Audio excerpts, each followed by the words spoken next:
Assalamualaikum warahmatullahi wabarakatuh. Selamat datang di channel Salam Sampah, Salam Kebermanfaatan. Kali ini kita akan membahas tentang cara mengolah sampah menjadi berkah. Berikut videonya. Semoga menginspirasi kawan semua.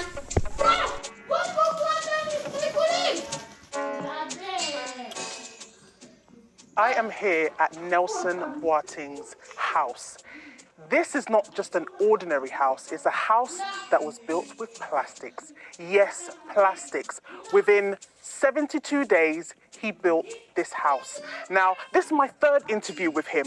The first time I interviewed him, he was using plastics to build pavements, and now he has done this. Guys, I am super excited. You know, we're always talking about affordable housing, and this was just under $10,000. Follow me.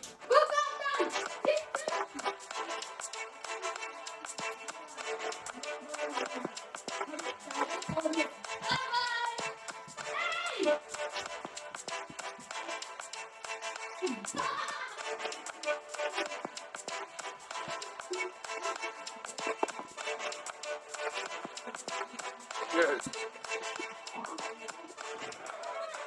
Hey Nelson, I'm good. It's been a long time. It has been a long time. It's been what? How many years since we did the first interview? I think 2 years now. I think 2 years ago. 2 years ago. Yeah. And then we did another one online. When you started building this. Yeah. And now this is it. This is it. This is the whole show. This is the whole show. So this is all plastics. Plastic, 13,400 kilos of plastics for the building, and the floor is 5,200. First of all, what made you go into building a house with plastics? Because I know you for doing the pavements. What came out with that innovation? I've been seeing single mothers on the street sleeping in front of shops. I know what my mom went through, so I have that feeling for them. So I have to think ahead that what can I do again with the plastic, or what I was already doing, that's the paving block. So you're killing so many birds with one stone. I want to do that for Ghana. First of all, your job creation. Second of all, we know that Ghana is full of plastics. So you're clearing up the plastics. Yes. And then what's the third one? Schools under trees and housing deficit. We want to reduce that. We are using the problem that we have in the city, that's the plastic, to solve the problem of schools under trees. How much plastic do we use in Accra, do you know? In Accra, I think Ghana is generating around 1 million plus tons of plastic annually, and only 5% is ever recycled. I'm super proud of you, Nelson, for all of the good work that you're doing, and that's why you won a Goober Award, obviously, and Emmy Awards, and all of these. And I wanted more, the Goober, because now we've improved Neo Plaza, so you have to give me a new one. You have, but when you started out, doing this, and your, innovation, your passion for this, did you get enough support? Are you getting the support that you need? The support that we are getting is not enough to move us to the next level where I really want to reach.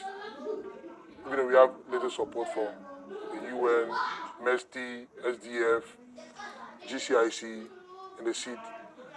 Yeah. They are not really enough for me to move where I really want to move.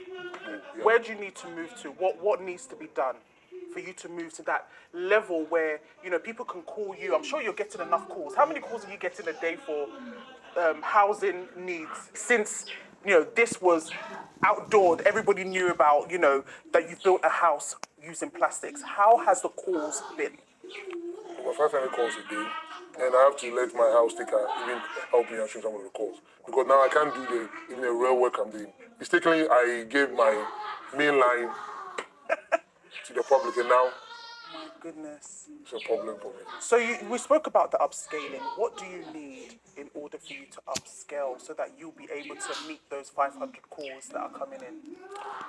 We are not really actually, it's in two forms. Either we have contract from the government, Nelson, build 1,000 houses. Okay. We pay 50%.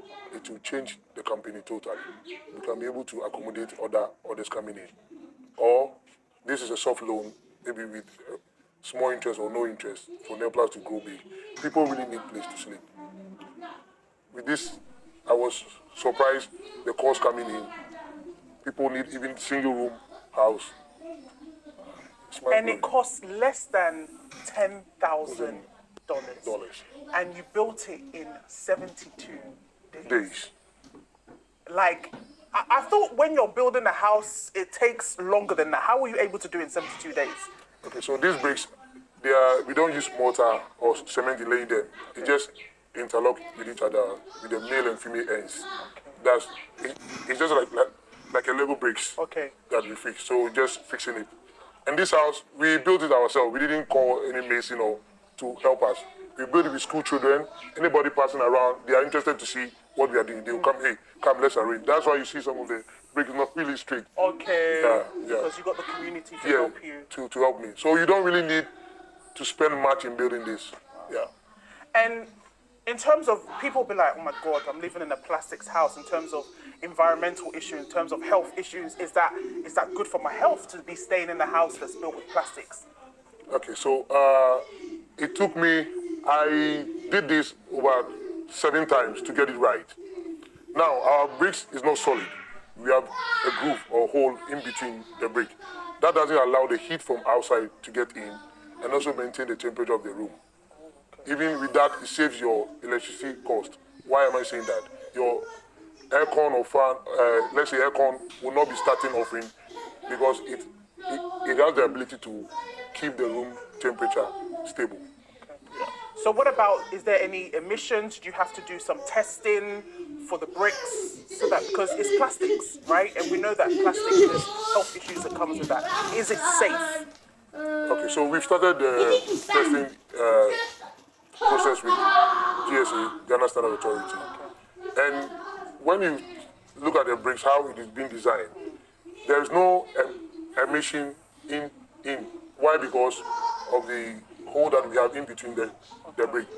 The room or the walls is always cool. And even we use POP cement to do the finishing. That also prevents heat from coming to the room. So there's no heat in the room. Even if you touch the wall, it's very cool. Okay. Yeah. And what about fire? Because that will be another thing that somebody will be worried about because it's plastic. So in terms of fire, if there was a fire to break out in this house right now, how would it look like? What would happen? Okay, so the bricks is not made up of 100% plastics that people are thinking. It's made up of only 30% plastic. The rest is sand. And the sand serves as fire retardant to the product. Let's give an example. If a car catches fire right now, the first thing that will come in mind is let's get sand to quench it off. Fire. Okay. The sand in it serves as the fire retardant to the product. So if this house should in case to burn, it will burn just like your concrete building. Okay. That is how the block is designed. Okay. And I see that on this side you're building a concrete place. Why are you building a concrete place? What's the idea behind that? I'm a Ghanaian and I know how we always behave. We want to see. If you come here and all the place is plastics and I want to explain something to you, it will be very difficult. But once I have the concrete combined with this, when you come here, I will tell you, okay, look at this. I built this house this date, this one this date. Which one am I doing more maintenance on? Which one is cracking? This building can never crack. This building can, but with the concrete one, you always have to do yearly maintenance. Yeah. But this, you will choose to paint or leave it like that. Wow. And with something like this, can you paint it? Can I paint it a different color? You know, are you able to do that? I'm able to do that. I just left this out for people to believe that it's plastic. Okay. And when you go in, they're all painted. I can do the same, what I did in, out. Okay. And plastics can last up to what, 200 years? 500 years before it will even start decaying. 500 By then, you and I, are gone. Do you know what, guys? Seeing is believing, yeah? Should we go inside and see what Nelson Boateng has done to this house in 72 days? Wow. So this is plastics. 13,400 kilos of plastic waste from our gardens and beaches. You are kidding me. It's true. It's true. This is a proper home. And the decoration. So who did all this? I did everything myself. So you're interior designer? Not really, you know. I really want to do things that the ordinary Ghanaian can afford. That is why I try to do things not to bring in more cost. So obviously the $10,000 is not inclusive of the decoration. No. No. So if you were to add the decoration, totally how much would that cost? About 75 to 80,000 Ghana cedis. So about 12,000, 15,000, $15,000. $15,000, yeah. And in terms of the house, how many levels can you do? For now, we can go two levels. Okay. Why is that? Because of the molds that we have, our Kana molds are made in such a way that they can carry two. So obviously this is a prototype. Okay? Prototype. That's why it's just one bedroom, big hall, kitchen combined. Okay, so it's one bedroom. Can we go and have a look? Yes, we can. This is a small kitchen unit. Guys, this is You have everything. everything in there. Your gas cooker, your sink. And you can have some beer whilst watching football. If you want to stand here, watch TV. No, this is great. Okay, let's have a look at it. Okay.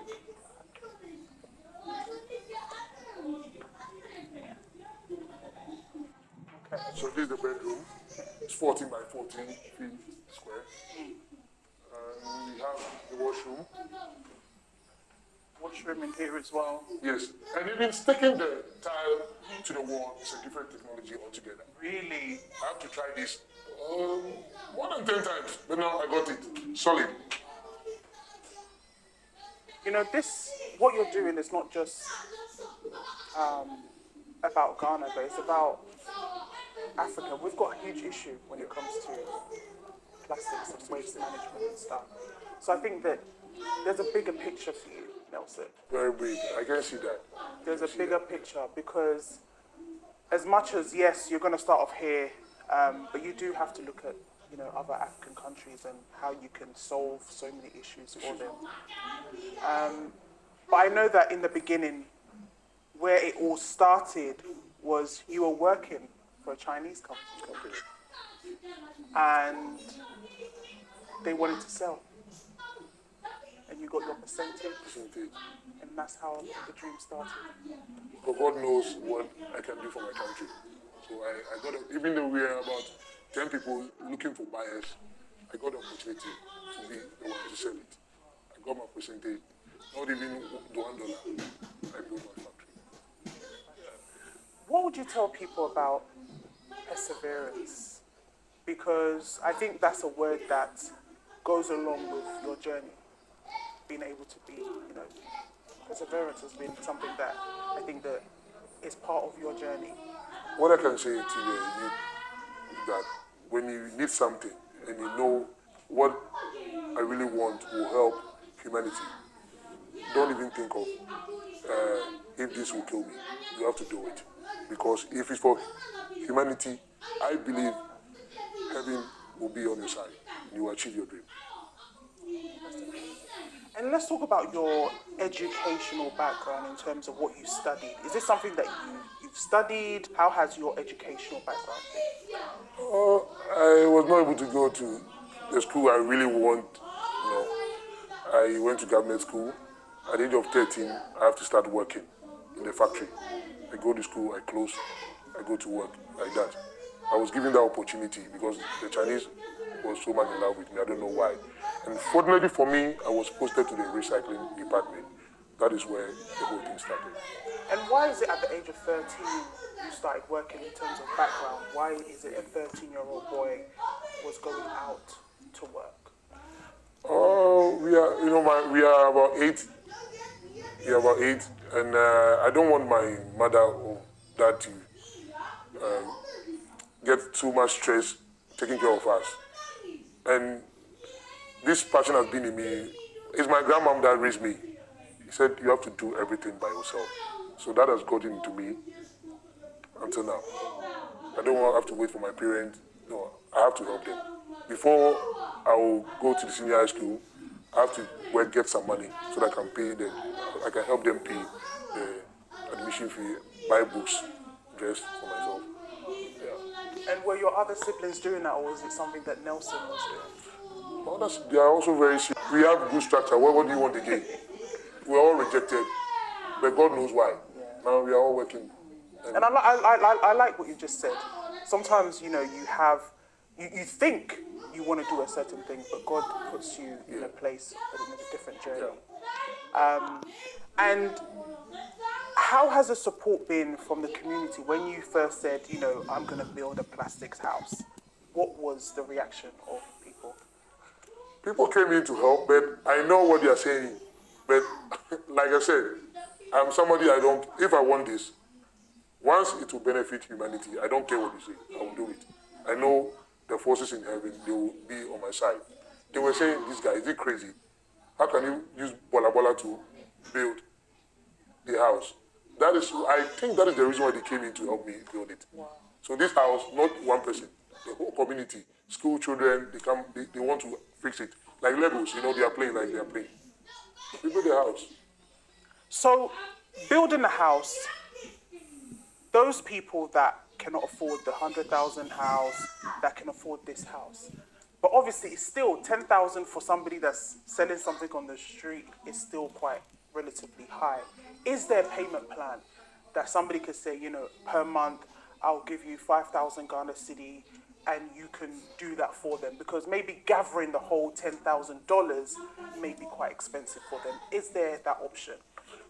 Looking at my capacity now, even though I have plans, which I can disclose some of them until in future, not only the money aspect will be seeking for, we can have a plan for those that bring plastics, quantify it to the price of the building. Wow. That is our future plan, because Nelplast want to see every ordinary Ghanaian have his own house living in. And we also have the payment terms. You can make some deposit, we start for you, when you have the money, we'll come and continue for you whilst you take care of others. All this will come to pass if at least we have, not the government giving us money per se, Nelson, take this money. Contract, yeah. Give me, Nelson, build 1,000 houses. If the government is able to pay even 50% to us, it will change everything. Others will benefit. So many will benefit. The jobs creation, the plastics we need to take from the environment. Because looking at this, I call it small house. It's 13,400 kilos of plastic waste. You can imagine times 1,000. My goodness. Now we will be fighting over plastic. Like how to even get the plastics to use. Because now even the rich will never leave his metal outside. He will put it in his boot and sell it. The money is not enough, but it's fun that what you call waste, you can sell it and get money. That is what Nelplast want to take plastic to. And you know, you've been helping the community for a while, because you started off doing the plastics, like I said, the pavement, sorry. And with that, I know that people supply you with the plastics and you pay them on a daily basis. How many plastics were you getting daily? My collectors are over 300. You have 300 collectors? Over 300. That you're paying? That I'm paying. Wow. Depending on the plastic they bring you. Yeah, the kilos. They have the capacity to take about 20,000 kilos of plastic waste from the environment. But the problem is Nelplast. We can only recycle 3,000 kilos. The rest, I have to turn them back. Because they also need the money. They've suffered walking in the sun. You can't tell them, go and come back next week.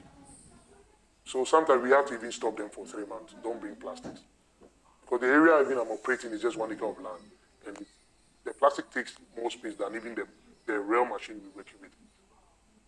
So for Nelplast to grow, apart from the investment, in terms of like, how much land would you actually need? And how much workers? What is your vision for Nelplast? We need about 40 acres of land to operate. The plastic waste alone will take about 60% of the space.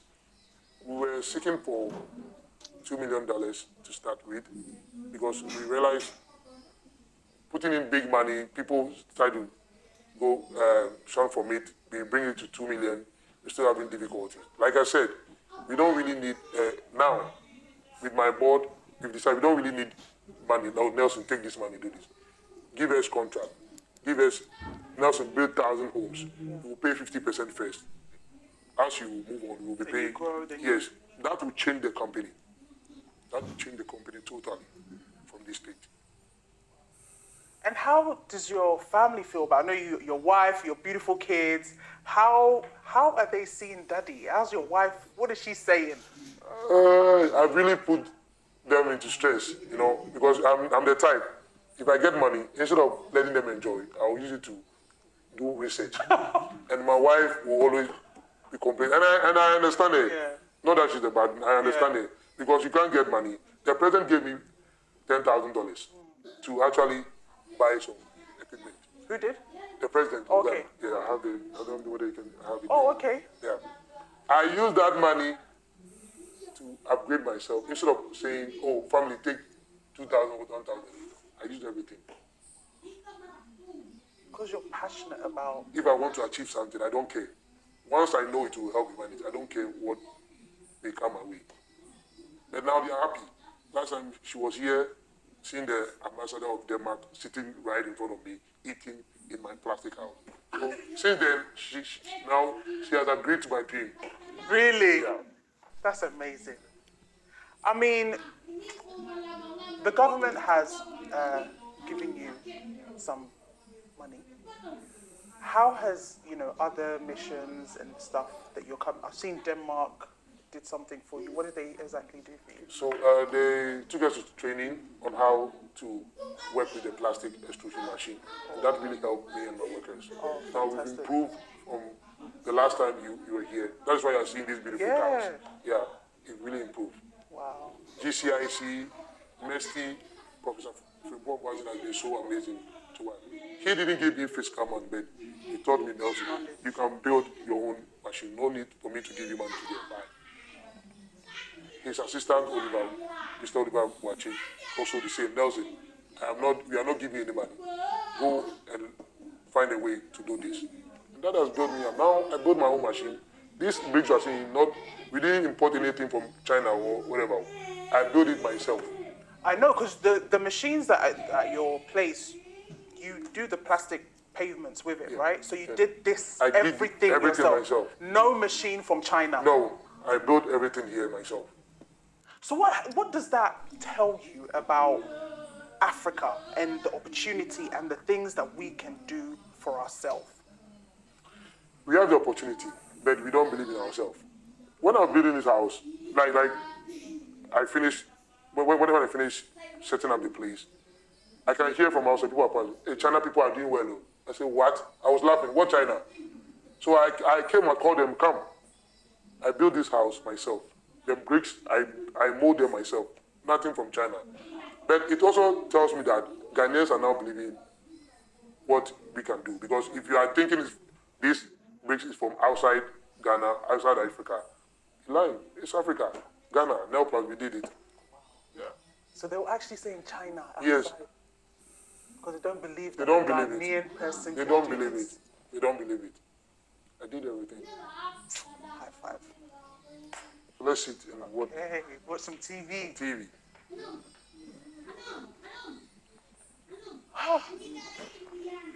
So Nelson, from the roof To the ground base. to the ground base. 13,400 kilos of plastic waste. Mainly from the gutters. That is why you're seeing the outside very dark. It's from the gutter and the beaches. Yeah. I mean, I am wondering what next, because Nelson, every time that we have an interview, you surprise me with something else. What is next for Nelson? We want to take out the roof. We are not into distract any business, existing business. What we want to do is to help the ordinary Ghanaian. That is what Neoplast is in for. So we are not in to compete with the real estate owners who are selling in dollars, because definitely the ordinary Ghanaian cannot afford that. Yeah, even me at my state now, I cannot afford that. So this is for the ordinary Ghanaian, and also to clean the environment. That is why we are doing all this. A baller house that just looks like a normal house. The normal house, even stronger. Even stronger. Even stronger.